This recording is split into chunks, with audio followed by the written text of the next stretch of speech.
بسم الله الرحمن الرحيم يسبح لله ما في السماوات وما في الأرض له الملك وله الحمد وهو على كل شيء قدير هو الذي خلقكم فمنكم كافر ومنكم مؤمن والله بما تعملون بصير خلق السماوات والأرض بالحق وصوركم فأحسن صوركم وإليه المصير يعلم ما في السماوات والأرض ويعلم ما تسرون وما تعلنون والله عليم بذات الصدور ألم يأتكم نبأ الذين كفروا من قبل فذاقوا وبال أمرهم ولهم عذاب أليم ذلك بأنه كانت تأتيهم رسلهم بالبينات فقالوا أبشر يهدوننا فكفروا وتولوا واستغنى الله والله غني حميد زعم الذين كفروا أن لن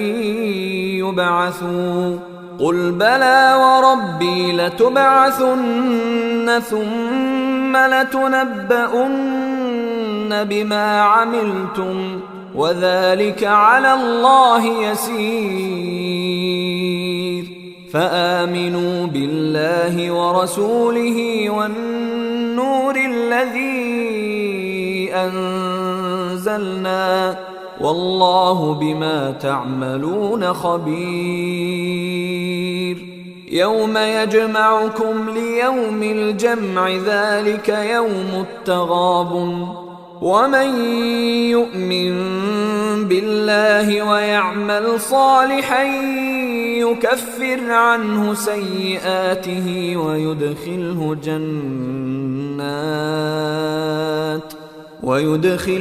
جنات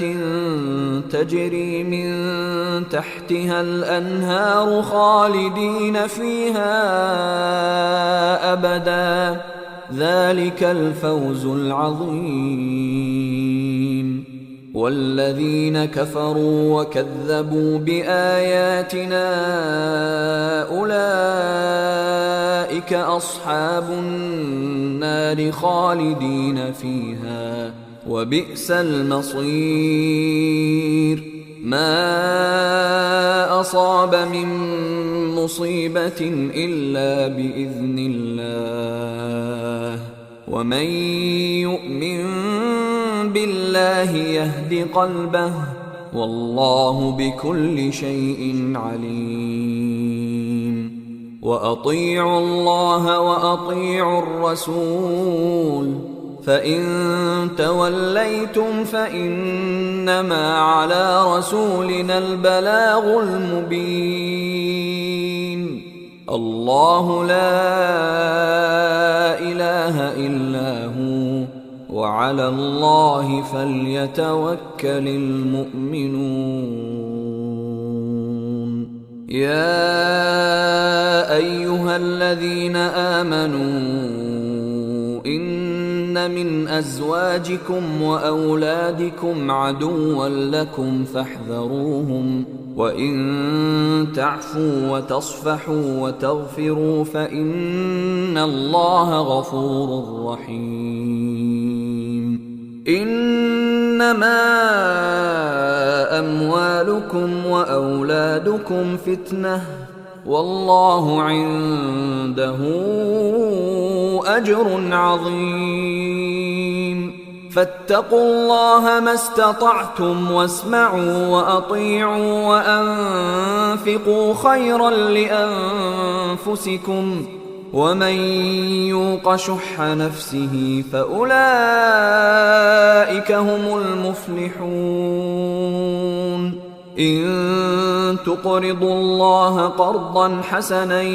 يضاعفه لكم ويغفر لكم والله شكور حليم عالم الغيب والشهادة العزيز الحكيم